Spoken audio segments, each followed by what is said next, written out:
Hi guys, this is just a very super quick bite-sized YouTube catch-up video today. I just wanted to talk about a couple of things. Firstly, it is Coeliac Awareness Week in New Zealand at the moment. I've got hiccups. This year's theme is thriving, living your best celiac life. And secondly, I just want to catch you up on a few other things and next week's video, which I need your help for.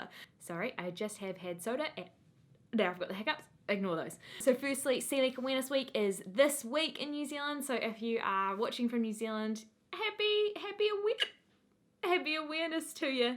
Hope you're having a good Coeliac Awareness Week. I've seen a few brands pop up here and there doing little like gluten free specials, so hopefully you've been able to capitalize on them a bit.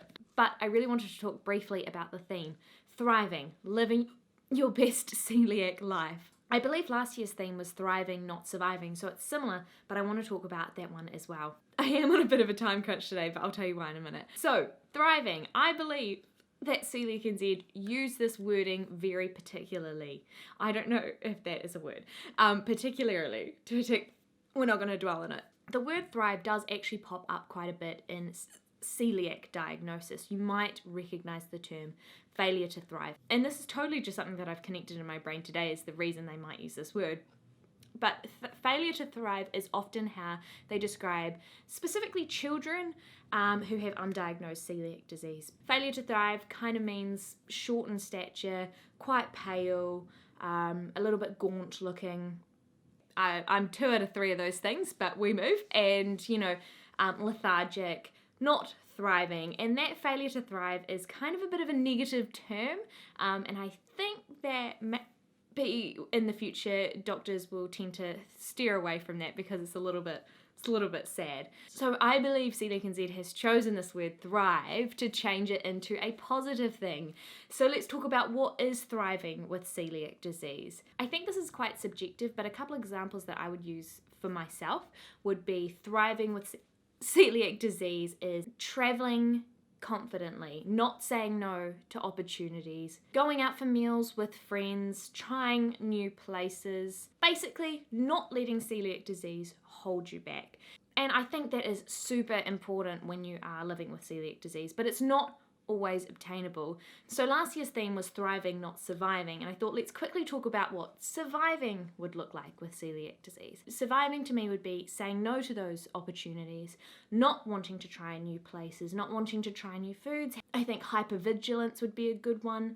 Hypervigilance being over-vigilant. I think vigilance is 100% a good thing, but being over-vigilance to the point where it's detrimental to your mental health, perhaps not traveling, things like that.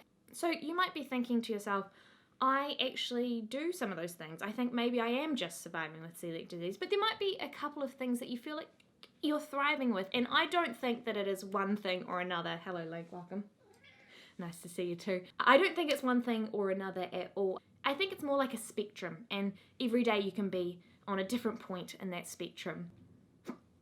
For example, one day you might feel absolutely confident, you might be being well organised and vigilant, but still trying new things, taking opportunities, not letting celiac disease hold you back. But then something might happen and you might go back to a place where you feel like you're just surviving, where you don't want to do anything that you feel like is a risk. You say no to social activities because you don't want celiac disease to get in the way of that.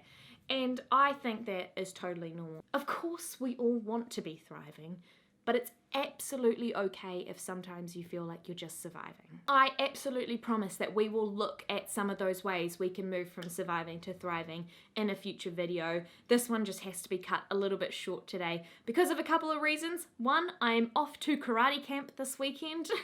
It's all the way out west in some forest somewhere, which means I'm going to have no cell phone coverage. I'm nowhere near a supermarket. I have been told that my food's being catered for. I've given them my dietary requirements of celiac disease and vegetarian food. And I've checked in and they've said that's all okay, and that's where I'm leaving it.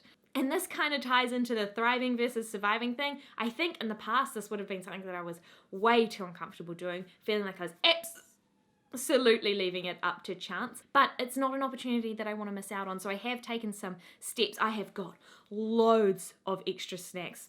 I promise I'll show you. And we're just gonna see how it goes. Look, worst case scenario, there is absolutely nothing I can eat. I'm gonna have to get one of the senior black belts to drive me to a town somewhere so I can get my own food. So that's where I'm headed off to, basically in an hour. So I'm gonna try to get this video edited and put up. The last thing that I want to talk to you about is next week's episode. I want to do a big, juicy, delicious, helpful video on traveling with celiac disease. I promise next week I will not have hiccups. Well, we'll see. And I want to know what questions you have, what information you think would be extremely useful to you, what's holding you back about traveling, things like that. Any questions you have, leave them in the comment of this video. I won't be able to get back to you about them this weekend because I've got no cell phone coverage, but hopefully on Monday. Anyway, happy Celiac Awareness Week to my NZ friends. I hope you guys feel like you are doing some thriving in your lives at the moment, but once again, if you're not, that's totally okay.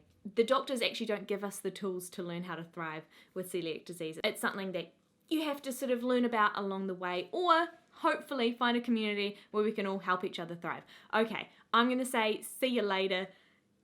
Wish me luck for karate camp. It's like a boot camp. I may come back absolutely ruined, but we'll see. Have a great weekend and I'll see you next week for the travel video. Bye.